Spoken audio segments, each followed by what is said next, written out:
और money, mindset और mentoring podcast में आपका स्वागत है। आज हमारे साथ हैं कैरन गिब्सन, जो लेटिंग गो विथ अलोहा से हैं। हमारे साथ जुड़ने के लिए बहुत धन्यवाद। आपका बहुत धन्यवाद स्टीव। ये मेरे लिए बहुत सम्मान की बात है।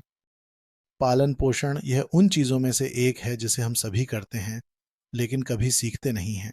और यह एक ऐसी बात है कि हम इस काम में जितना समय बिताते हैं, उतना ही समय प्रशिक्षण में नहीं लगाते।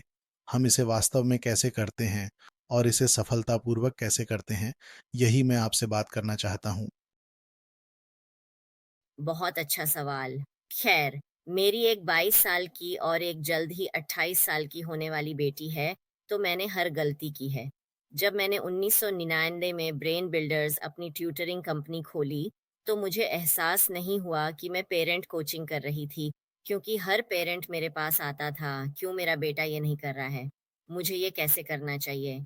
लेकिन मुझे लगता है कि ये ट्रायल और एरर है। चाहे आप कितनी भी पेरेंटिंग किताबें पढ़ लें, कितने भी कोर्स कर लें, हर बच्चा अलग होता है, सही? आपके बच्चे सभी अलग-अलग होते हैं। जो एक बच्चे के लिए काम करता है, आप सोचते हैं, रुको, यह क्यों काम नहीं कर रहा है या इसका विपरीत प्रभाव क्यों हो रहा है? क्योंकि एक बच्चा सहज और प्रवाहित होता है, जबकि दूसरा बच्चा शायद आपके बटन दबाना चाहता है या उसका सोचने का तरीका अलग होता है। बिल्कुल। हाँ, हमारे 3 बच्चे हैं और सभी बहुत अलग हैं। हम उन्हें समान रूप से प्यार करते हैं, बस अगर वे इस एपिसोड को सुने। लेकिन वे सभी बहुत अलग हैं और हमें उन सभी स्थितियों को थोड़ा अलग तरीके से संभालना पड़ता है।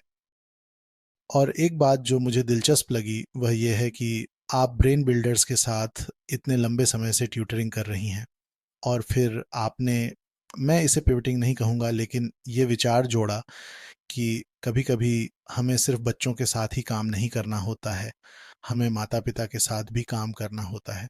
और आपने इस पूरी अन्य प्रोग्राम को विकसित किया, लेटिंग गो विथ अलोहा, और कुछ अन्य चीज़ें जो आप कर रही हैं।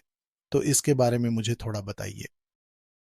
खैर, 2020 में मैं ब्रेन बिल्डर्स को समाप्त करने के बारे में सोच रही थी, महामारी से ठीक पहले, और मैं वास्तव में letting go with Aloha parent coaching करना चाहती थी। और वास्तव में मैंने अपनी पहली किताब लॉन्च की, मामाज गॉटा लेट गो, बिना अपनी समझदारी खोए कैसे छोड़ें। ये वादा नहीं कर रही कि आप अपनी समझदारी बनाए रखेंगे, क्योंकि हम बच्चों को पालने की बात कर रहे हैं, लेकिन फिर हर कोई दूरस्थ शिक्षा ट्यूटरिंग चाहता था और मुझे एहसास हो रहा है, वाह, मेरे पास माता-पिता और बच्चे हैं। मानसिक फिटनेस वह खेल है जिसे हमें भावनात्मक प्रबंधन को वास्तव में समझने के लिए खेलना होगा।